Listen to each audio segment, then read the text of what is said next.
सलोनी बहुत ही सीधी और भगवान को मानने वाली थी, लेकिन उसकी सौतेली माँ उसकी सीधेपन का फायदा उठाती थी और उस पर बड़े अत्याचार करती थी।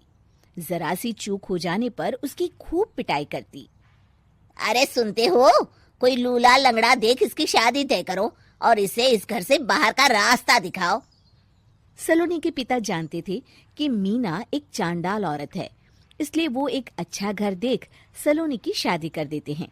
लेकिन वहां भी सलोनी से जलने वालों की कमी नहीं थी। सलोनी की ननद निकिता उसे बिल्कुल पसंद नहीं करती थी। सलोनी, बात तो सुनो जरा। जी कहिए। आज शाम को मेरे बॉस खाने पर आ रहे हैं। ध्यान रहे उनकी खातिरदारी में किसी प्रकार की कोई कमी नहीं होनी चाहिए। जी आपने कह दिया, बिल्कुल वैसा ही होगा। शाम को सलोनी जैसे ही गैस पर खाना चढ़ाकर वहां से जाती है अभी इसके खाने का स्वाद बढ़ाती हूँ। निकिता गैस की आंच तेज कर देती है। थोड़ी देर में देखते ही देखते सारा खाना जल जाता है और पूरे रसोई घर में चारों तरफ धुआं फैल जाता है। अब आएगा मजा। माँ जल्दी आओ, यहाँ देखो सलोनी ने किचन में आग लगा दी। अरे तेरा सत्यानाश हो, कल मुही तूने ये क्या कर दिया? सलोनी की सास उसे बहुत डांट फटकार लगाती है। तभी मोहन अपने बॉस के साथ घर में प्रवेश करता है। अरे भाई मोहन, ये क्या तुम्हारे घर का क्या हाल हो रखा है? लगता है खाना जल गया है। चलो खाने का प्रोग्राम कैंसिल करो, मैं अपने घर जाके खा लूंगा। सर दरअसल सर मुझे माफ कर दीजिए। अरे कोई बात नहीं, घरों में ये छोटी मोटी बातें होती रहती है। मैं समझ सकता हूँ, फिक्र मत करो, मैं नाराज नहीं हूँ और इस बात का तुम्हारे प्रमोशन पर भी कोई असर नहीं पड़ेगा।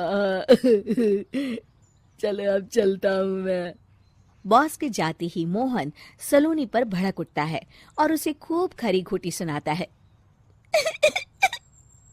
भगवान, मेरी माँ तो कहती थी कि अच्छे लोगों के साथ हमेशा अच्छा होता है, फिर मेरे साथ ही बुरा क्यों होता है? आखिर मेरी गलती क्या है? तभी आकाशवाणी होती है। बेटी, अब तुम्हें कोई दुख नहीं दे पाएगा। तुम्हारा बुरा सोचने वाले की मन की सारी बातें तुम पहले ही जान जाओगी। अगले दिन सलोनी निकिता को चाय देने उसके कमरे में जाती है। तब निकिता के मन में कुछ बातें चल रही थी। कल तो मैंने सिर्फ खाना जलाया था, अब तू देखती जा सलोनी, तेरा इस घर में जीना हराम कर दूंगी। अच्छा, तो ये बात है, अब इसे सबक सिखाना ही पड़ेगा। कुछ दिनों के बाद, सलोनी, मेरे कपड़े जल्दी से प्रेस कर दो, ऑफिस के लिए देर हो रही है। सलोनी मोहन के कपड़ों के पास प्रेस गर्म होने के लिए रख देती है और अपने कमरे में चली जाती है। तभी हॉल में निकिता आती है। सलोनी चुपके से उसे देख रही होती है। आज अगर मैंने ये कपड़े जला दिए तब तो पक्का मेरा भाई इस सलोनी की बच्ची को धक्के मार के घर से बाहर निकाल देगा। अरे तू क्या मुझे निकलवाएगी? महादेव है मेरे साथ। ठहर जा निकिता, आज तो तेरी खैर नहीं। सलोनी अपने पति मोहन को बुला लाती है और निकिता की सारी करतूत दिखाने लगती है। निकिता गर्म प्रेस मोहन के कपड़ों पर रखकर अपने कमरे में चली जाती है। मेरी बहन इतनी बड़ी चालबाज निकलेगी, मैंने तो सोचा ही नहीं था। मुझे माफ कर दो सलोनी, मैं तुम्हें गलत समझ रहा था। मोहन निकिता को बुलाकर उसे खूब डांट फटकार लगाता है। उस दिन के बाद से सलोनी की जिंदगी पूरी तरह बदल जाती है। सलोनी हर किसी के मन की बात सुन लेती थी।